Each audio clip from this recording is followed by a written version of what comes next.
what a food label is? It's like an information label on food and drink, and it tells us what's in that drink. Now, we talked about fluid being something that can pour, right? Can you pour milk? Yeah. Can you pour soda? Yeah. All those things are fluids or liquids, but they're not all good choices for our body. So that's what we're going to be a detective and read labels to learn a little bit more about that.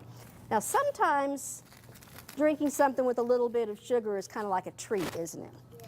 But all those fluids don't take the place of water. Water is the most important fluid that you need in your body. So to get hydrated, drinking a soda or a juice may not do the job that it really needs to do. This is how much sugar is in this cranberry apple juice. Right down here it says carbohydrates. That's where we look to find sugar. 39 grams. That's a bunch, isn't it?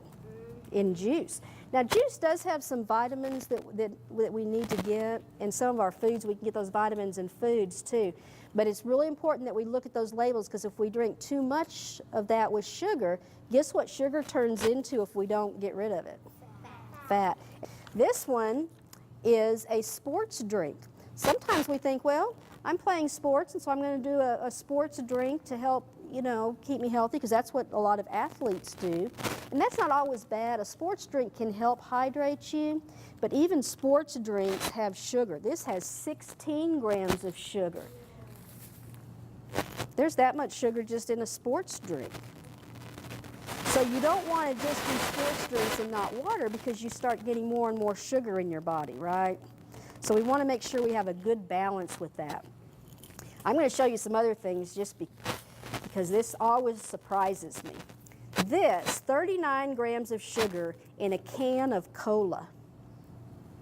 That's a lot of sugar, isn't it? Yeah.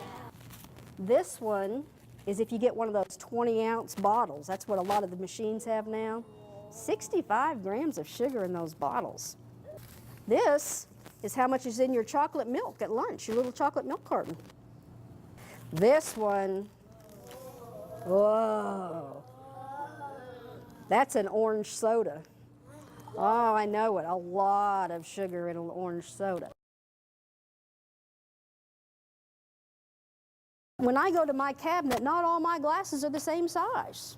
There are some that are about this size. This is a 5-ounce size. Some that are this size. This is a 6-ounce size. I have a bunch like this. These are 12-ounce ones. And then sometimes we drink out of a water bottle, don't we? That's 16 ounces. So there's all kinds of sizes. So what we're going to do is talk about measuring in fluid ounces. Say fluid ounces. Fluid ounces. It's a way of measuring something. And kids your age need between 50 and 60 fluid ounces in a day. And we're going to talk about 60 fluid ounces. So 60 fluid ounces would be this much water in one day. Now we're going to do a little bit of math here. I have some itty-bitty cups right here.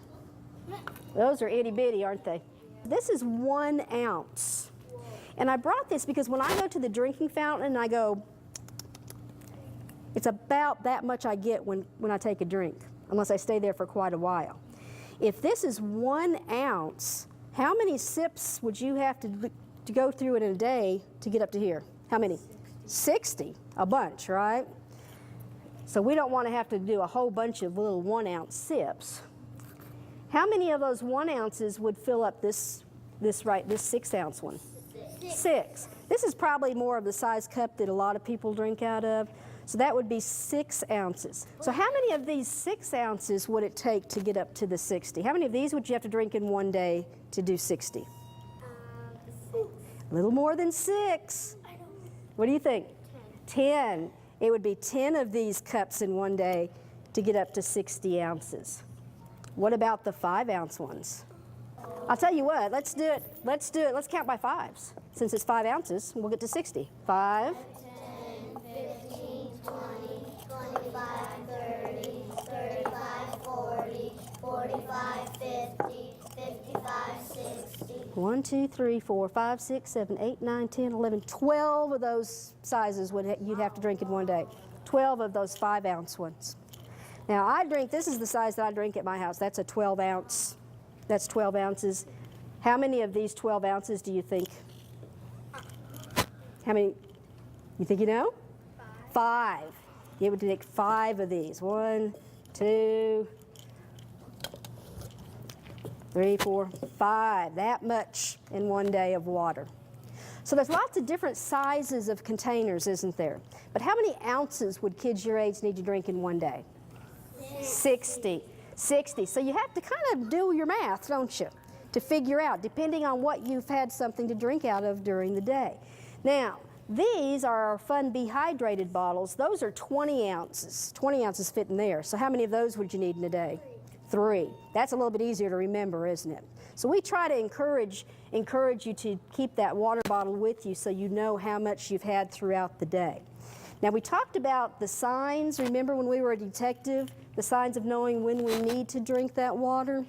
So it's very important to drink first thing in the morning, all throughout the day, and even more on certain times. Who knows when you might have to drink more water than just the 60 ounces? When might be one time? A sports game. If you're being very active, that's right, a sports activity. If you're doing a sports activity, your muscles are probably working more than they usually do. You're running a lot, your heart's beating faster, your circulatory system's working more, so you're going to need more water during those times. And it's real important if you know you're going to do an activity to pre-hydrate, drink before you do the activity, hydrate, drink during the activity, and then rehydrate. Drink again after that activity. So that's very important if you've got activity to be sure you drink before, during, and after. When's another time you might need more water? When you're sick. When you're sick. A lot of times, like if we have the flu, we lose fluid from our body, we throw up or it comes out other places, you know, and sometimes we have to put it back in.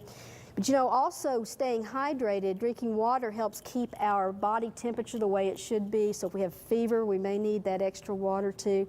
So being sick is another time we should be drinking more water.